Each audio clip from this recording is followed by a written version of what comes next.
नये, कारण सरकार तसं बघितलं तर पत्रकार मित्रांनो, तुम्ही काल एक बातमी पण वाचली असेल, RBIनी एक सगळ्या राज्यांना कळवलं.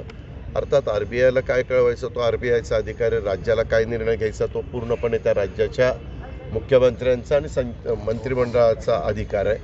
आणि तशा पद्धतीनं काल एकनाथराव शिंदेंनी फार पॉझिटिव्ह भूमिका तिथं घेतलेली होती.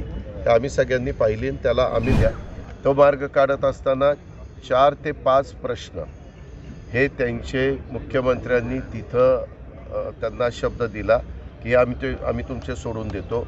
त्याच्यामध्ये एक जुन्या शिक्षकांचं बघा, 2005च्या आधी शिक्षक सेवक म्हणून लागलेले होते आणि नंतर ते परमनंट झाले, त्याच्यामुळे ते त्याच्यात बसले नाही. अशी काहीतरी 25,000ची संख्या होती. त्या लोकांचा प्रश्न मुख्यमंत्री महोदयांनी सोडवला. इतर पण त्यांचे 2, 3, 4 प्रश्न होते, ते पण सोडवले. आणि तरी त्यांनी भूमिका घेतली की बाबा आम्हाला तुम्ही शब्द द्या की कधीपर्यंत होईल. शेवटी मुख्यमंत्र्यांनी सांगितलं की येणाऱ्या अर्थसंकल्पाच्या पर्यंत आम्ही याबद्दलचा निर्णय 100% घेऊ असं सांगितलं. आणि मग नंतर ती मीटिंग उठली आणि त्यावेळेस त्यांनी आवाहन केलं, आम्ही सगळ्यांनी आवाहन केलं की आता जास्त ताणून न धरता आजच्या संपाच्या बाबतीमध्ये देखील सगळ्यांनी टोकाची भूमिका घेऊ नये, कारण सरकार तसं बघितलं तर पत्रकार मित्रांनो, तुम्ही काल एक बातमी पण वाचली असेल, RBIनी एक सगळ्या राज्यांना कळवलं. अर्थात RBIला काय कळवायचं, तो RBIचा अधिकारी, राज्याला काय निर्णय घ्यायचा तो पूर्णपणे त्या राज्याच्या मुख्यमंत्र्यांचा आणि मंत्रिमंडळाचा अधिकार आहे. आणि तशा पद्धतीनं काल एकनाथराव शिंदेंनी फार पॉझिटिव्ह भूमिका तिथं घेतलेली होती. तर आम्ही सगळ्यांनी पाहिली आणि त्याला आम्ही पण सगळ्यांनी सपोर्ट केला.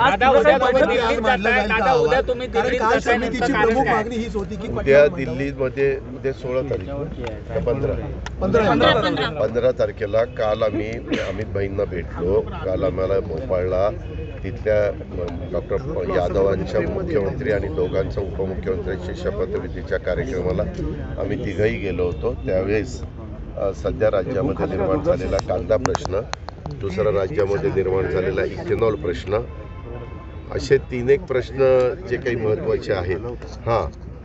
दुधाच्या प्रश्नाच्या संदर्भामध्ये जोपर्यंत पावडर दुधाची ही एक्सपोर्ट होत नाही आणि त्याच्यामध्ये केंद्र सरकारने जर हस्तक्षेप करून काही निर्णय घेतला तर त्याचा फायदा देशातल्या सगळ्याच दूध उत्पादकांना होईल.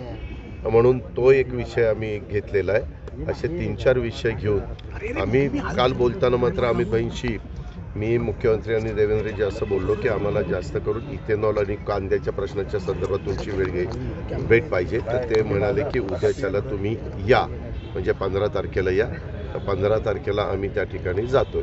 ते 15 ऐका ना, ते 15-16ला तिथं आहेत. ते म्हणले 15ला या किंवा 16ला या. तर तुम्हालाही माहिती आहे की आज गुरुवार ना, 16 तारखेला आपलं अधिवेशनाचा आठवड्यातला शेवटचा दिवस असतो आणि नंतर अशासकीय कामकाज असतं. आम्ही साधारण टेंटेटिव्ह आत्ता असं ठरवलेलं आहे की 6 वाजेपर्यंत जर कामकाज संपलं तर त्याच्यानंतर दिल्लीला जायचं. दिल्लीला रात्री 9 किंवा राजकारणातील प्रत्येक अचूक बातमीचे सर्वात आधी अपडेट्स मिळवण्यासाठी सरकारनामाच्या सर्व सोशल मीडिया प्लॅटफॉर्मला लाईक, फॉलो आणि सबस्क्राईब करा. तसंच सर्व नोटिफिकेशनसाठी बेल आयकॉन प्रेस करायला विसरू नका.